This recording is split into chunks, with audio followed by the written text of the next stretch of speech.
안녕하세요. 책 읽는 아줌마, 엔다줌마입니다. 전 세계 1억 부 판매된 최고의 인간관계 바이블, 데일 카네기 인간관계론을 낭독해 보도록 하겠습니다. 저는 책의 모든 내용을 낭독하진 않고요. 핵심 내용과 기억하고 싶은 사례들 위주로 낭독해 보도록 할 텐데요. 여러분들과 함께 귀한 배움의 시간이 되면 좋겠습니다. 낭독 시작하겠습니다. 제5장 사람들의 관심을 끄는 방법.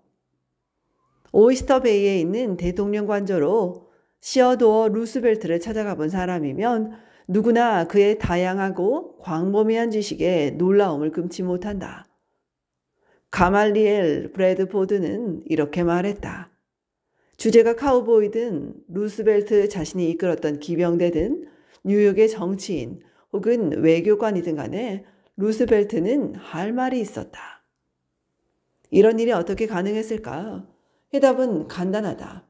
방문객이 찾아올 때마다 루스벨트는 그 전날 자신을 찾아오는 사람이 특히 관심을 가지고 있을 만한 주제를 공부하느라 밤을 새다시피 했다.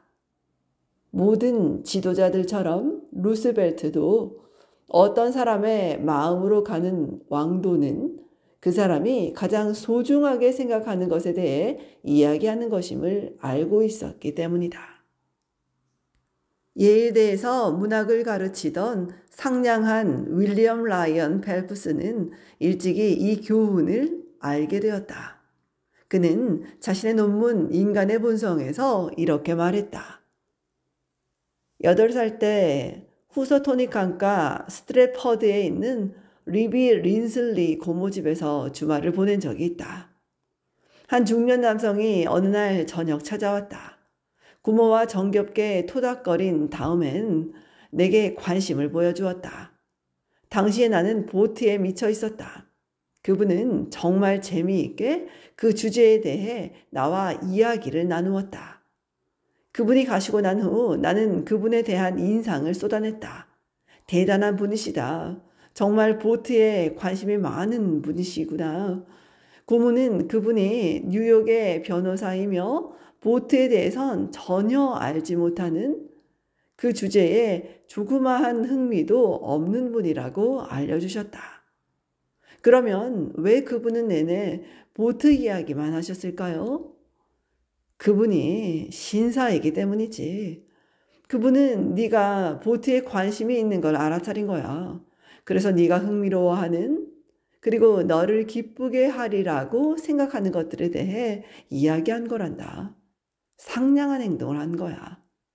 그리고 펠프스는 덧붙였다. 나는 고모의 말씀을 절대 잊지 않고 있다. 이 장을 쓰고 있는 내 앞에는 에드워드 L. 찰리프에게서 온 편지가 놓여 있다. 찰리프는 보이스카우트 운동에 열심인 사람이다. 하루는 정말 도움이 필요했어요. 유럽에서 대규모 보이스카우트 잼버리 야영 행사가 임박해 있었어요. 저는 미국에서 손꼽히는 기업체 중 한 곳의 사장이 그 행사에 갈 여행 경비를 지원해 주길 바랐지요. 다행히도 제가 그분을 만나러 가기 전에 그분이 $100만 수표를 발행하곤 수표가 취소되자 그 수표를 액자에 넣어 보관하고 있다는 말을 들었습니다.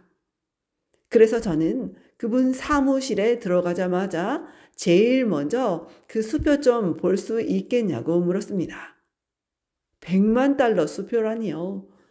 그렇게 어마어마한 수표를 발행한 사람은 본 적이 없다고 말씀드리고 아이들에게 제가 실제로 $100만 수표를 본 일이 있다고 말하겠다고 했어요.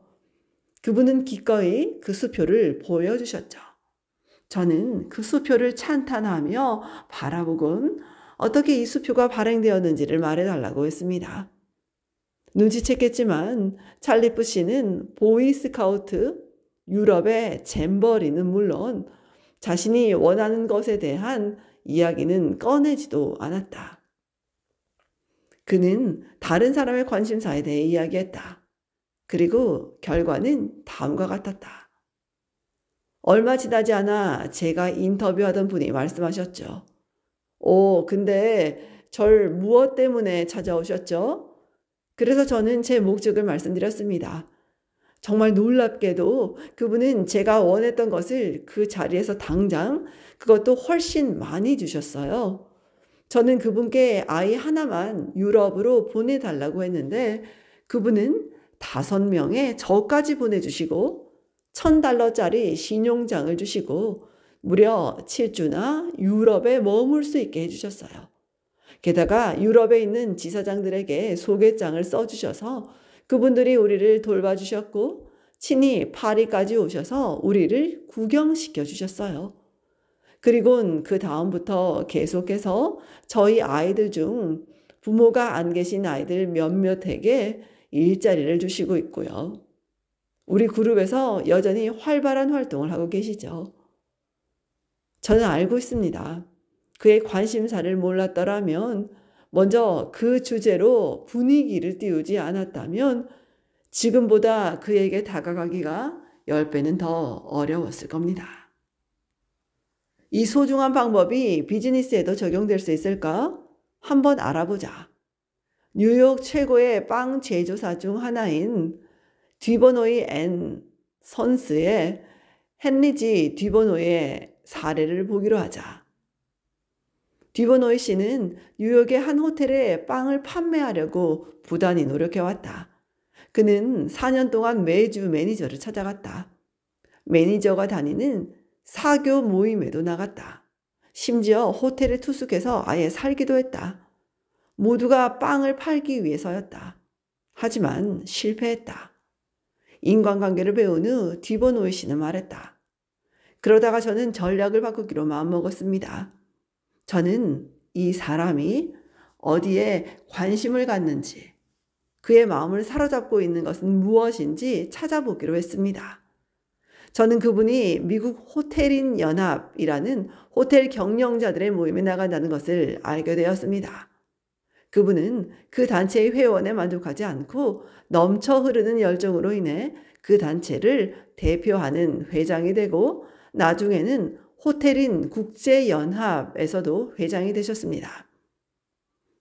어디에서 모임이 열리더라도 그곳에 계셨죠. 그래서 다음날 그분을 뵐 때 저는 그 모임에 대한 이야기를 꺼냈습니다. 대단한 반응을 이끌어냈죠. 대단한 반응이었습니다. 그분은 그 모임에 대해 30분은 이야기하시더라고요. 목소리는 열정으로 넘쳐 흘렀습니다. 저는 이 모임이 그분의 취미이자 평생의 열정이라는 것을 너무도 분명히 알 수 있었습니다. 그분 사무실을 떠나기 전 그분은 제게 그 단체 회원권을 파셨습니다. 그러는 동안 저는 빵에 대해선 한마디도 하지 않았습니다. 하지만 며칠 후 그 호텔 직원이 제게 전화를 했습니다. 샘플과 가격표를 가지고 오라고요. 그 직원은 저를 환영하며 말했죠.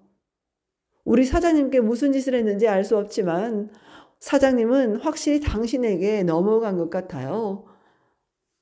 생각해 보세요. 4년 동안이나 그분을 쫓아서 제가 열심히 다녔죠. 그분 호텔에 빵을 납품하려고요. 아마 지금도 그러고 있었겠죠. 그분이 어디에 관심이 있고 어떤 이야기를 좋아하시는지 알아내려 애쓰지 않았다면 말입니다.